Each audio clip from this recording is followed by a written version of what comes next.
Hello students, today in this lecture we will discuss what is asexual reproduction and different mode of asexual reproduction.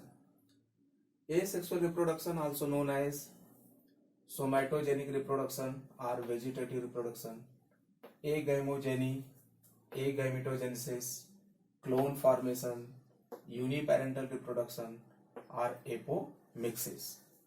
Why asexual reproduction known as the vegetative or somatic reproduction?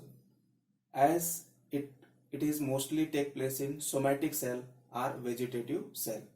That's why it is known as the vegetative reproduction or somatic reproduction.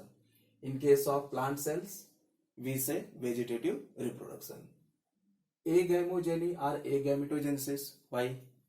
Because there is no formation of gametes. There is no process of gametogenesis. That's why it is known as the agamogeny or agametogenesis. Why it is known as the clone formation?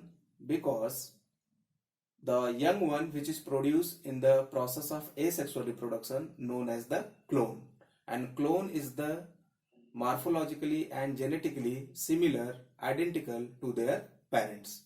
That's why asexual reproduction also known as the clone formation. Uniparental reproduction, here only one parent involved. That's why it is known as the uniparental reproduction. Apomixis. Apo means what? Apo means away or without, and mixis means mixing. It means without mixing or without fusion of gametes. That means there is no fertilization. Clear? That's why asexual reproduction also known as the apomixis. See, what is asexual reproduction? Production of new organisms from a single parent without involvement of sex cell. That means gametes. मतलब asexual type के reproduction में एक ही parent involve होता है, उसमें gametes जिसको sex cell बोलते हैं वो फॉर्मेशन नहीं होता, उसका फ्यूजन नहीं होता उसका. तो इस तरह के रिप्रोडक्शन को बोलते हैं क्या? Asexual reproduction. से यहाँ पे सेक्स सेल्स है, तो सेक्स सेल्स को ही हम क्या बोल सकते हैं? रिप्रोडक्टिव सेल बोलते हैं, या जर्म सेल बोल सकते हैं, या गैमेट्स. गैमेट्स हम लोग जानते हैं, मेल गैमेट को हम लोग स्पर्म बोलते हैं और फीमेल गैमेट को ओवम या एग या ओटिड बोलते हैं. ठीक है. तो जब एसेक्सुअल रिप्रोडक्शन में सेक्स सेल नहीं इन्वॉल्व होता है, that's why it is known as the asexual reproduction. इसीलिए ए लगाया गया है यहाँ पे. ठीक है. अच्छा, इसके बाद हम लोग देखेंगे कि different modes of asexual reproduction. कौन कौन से तरीके हैं, कौन कौन से मेथड्स हैं एसेक्सुअल रिप्रोडक्शन का. तो यहाँ पे देख रहे हैं, पहला फ्यूजन है. फ्यूजन में भी दो तरह का फ्यूजन होता है, binary fusion and multiple fusion. दूसरा है हमारा बडिंग, जिसमें एक्सटर्नल बडिंग या और इंटरनल बडिंग. इंटरनल बडिंग को हम जेम्यूल फॉर्मेशन भी बोलते हैं या जेम्यूलेशन भी बोलते हैं. थर्ड है हमारा स्पोर फॉर्मेशन. इसमें दो तरह के स्पोर्स को हमको स्टडी करना है, जू स्पोर और कोनिडिया. नेक्स्ट है हमारा regeneration, fragmentation, vegetative propagation. Vegetative propagation में हम लोग आगे पढ़ेंगे cutting, layering and grafting method को. क्लियर. तो वेजिटेटिव प्रोपेगेशन या वेजिटेटिव रिप्रोडक्शन. नेक्स्ट हमारा क्या? माइक्रो प्रोपेगेशन, जिसको हम टिश्यू कल्चर भी बोलते हैं. नेक्स्ट प्लाज्मोटोमी और encystation. These are the different modes of asexual reproduction. Clear. अब देखते हैं हम लोग पहला asexual mode of reproduction, that is the fission. ठीक है. फिजन का मतलब क्या होता है? देखो, literal meaning of fission is to split और टू डिवाइड और टू ब्रेक. फिजन का मतलब होता है कि स्प्लिट हो जाना, डिवाइड हो जाना, ब्रेक हो जाना. ठीक है. तो फिजन कहां पे होता है? ये यूनिसेलुलर ऑर्गेनिजम्स में होता है, सिंपल यूनिसेलुलर ऑर्गेनिजम्स में. और फिजन जो है कि दो तरह का होता है, बाइनरी फिजन और मल्टीपल फिजन. ठीक है. बाइनरी फिजन का मतलब क्या है? बाइनरी फिजन का मतलब है, binary means what? Two, and fission means what? Split or divide or break.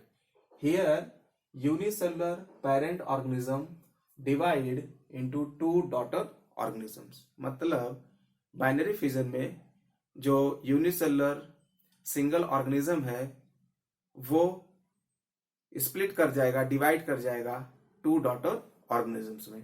तो इस प्रोसेस को बोलते हैं क्या? हम बाइनरी फिजन बोलते हैं। ठीक है, अब देखिए बाइनरी फिजन में क्या होगा? Karyokinesis followed by the cytokinesis. Karyokinesis मतलब डिवीजन ऑफ न्यूक्लियस, साइटोकाइनेसिस मतलब डिवीजन ऑफ साइटोप्लाज्म। पहले कैरियोकाइनेसिस होगा, डिवीजन ऑफ न्यूक्लियस होगा, देन उसके बाद डिवीजन ऑफ साइटोप्लाज्म होगा, मतलब साइटोकाइनेसिस होगा। और बाइनरी फिजन जो है, टाइप्स ऑफ बाइनरी फिजन में तीन तरह का बाइनरी फिजन आता है। इररेगुलर बाइनरी फिजन या जिसको हम सिंपल बाइनरी फिजन भी बोलते हैं, दूसरा है लॉन्गिट्यूडनल बाइनरी फिजन और तीसरा ट्रांसवर्स बाइनरी फिजन। क्लियर? तो यहाँ पे हम लोग एक डिस्कस कर लेते हैं सिंपल या इररेगुलर बाइनरी फिजन को। ठीक है, देखिए इररेगुलर बाइनरी फिजन में जो प्लेन ऑफ डिवीजन है वो डिसाइडेड नहीं है, मतलब parent organism can divide by any plane. ठीक है, पेरेंट ऑर्गेनिज्म जो है वो किसी भी प्लेन से डिवाइड हो सकता है and give rise the two daughter organism. यहाँ पे हम लोग देख रहे हैं एग्जांपल लिए हम लोग सिंपल बाइनरी फिजन में किसका? अमीबा का एग्जांपल लिए हैं यहाँ पे। ठीक, ये अमीबा का डायग्राम है। This is the cell membrane या प्लाज्मा मेम्ब्रेन। इसके अंदर ये क्या है? साइटोप्लाज्म है। This one is the nucleus है। अब देखिए इस प्रोसेस में सबसे पहले क्या हो रहा है? जो न्यूक्लियस है वो लेन देन हो रहा है। ठीक है, इस तरह से लंबा हो रहा है। फिर न्यूक्लियस जो है कि इस तरह से कॉन्स्ट्रिक्ट हो रहा है अंदर की तरफ, न्यूक्लियस भी, और आगे चल के न्यूक्लियस क्या हो जा रहा है? डम्बल शेप बन जा रहा है, मतलब अल्टीमेटली डिवाइड हो रहा है न्यूक्लियस। ठीक, और यहाँ पे हम देख रहे हैं ये जो सेल मेम्ब्रेन है ये भी क्या कर रही है? अंदर की तरफ धंस रही है। ठीक है, और इस तरह से साइटोप्लाज्म का डिवीजन हो रहा है। तो single parent organism ultimately divided into two daughter organism, that is two daughter amoeba here. Clear? तो इस तरह से जो है कि बाइनरी फिजन होता है। देखिए बाइनरी, ये तो सिंपल बाइनरी फिजन था। लॉन्गिट्यूडनल बाइनरी फिजन में एग्जांपल हम लोग लेते हैं क्या? दैट इज द लेशमानिया डोनोवेनी है, जिससे लेशमानियासिस होता है डिजीज, या जिसको हम काला आजार बोलते हैं या ब्लैक फीवर बोलते हैं। लेशमानिया भी किसका मेंबर है? प्रोटोजोआ का मेंबर है। युगलिना में भी लॉन्गिट्यूडनल बाइनरी फिजन होता है।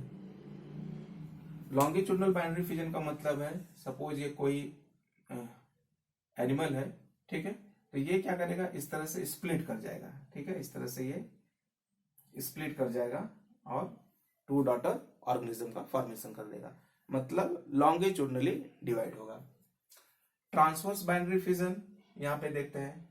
तो ट्रांसवर्स बाइनरी फिजन में सपोज ये कोई ऑर्गेनिज्म है इस तरह से, तो ये क्या करेगा? इस तरह से डिवाइड हो जाएगा parallel to the earth surface. ठीक है, इस तरह से दो डॉटर ऑर्गेनिज्म का फॉर्मेशन कर लेगा। ट्रांसवर्स बाइनरी फिजन पैरामीशियम में होता है, जिसको हम स्लीपर एनिमल कुली भी बोलते हैं। लॉन्गिट्यूडनल बाइनरी फिजन लेशमानिया डोनोवेनी और Euglena is the connecting link between plant and animal, है ना, जानते हैं हम लोग इसके बारे में। अब देखते हैं हम लोग मल्टीपल फिजन। मल्टीपल फिजन में क्या होगा? यहाँ पे मल्टीपल मतलब क्या? मेनी, एंड फिजन मतलब क्या? टू डिवाइड और ब्रेक। यहाँ पे जो यूनिसेलुलर पेरेंट ऑर्गेनिज्म है वो डिवाइड हो जाएगा मेनी डॉटर ऑर्गेनिज्म में। क्लियर? तो इसी को बोलेंगे क्या हम?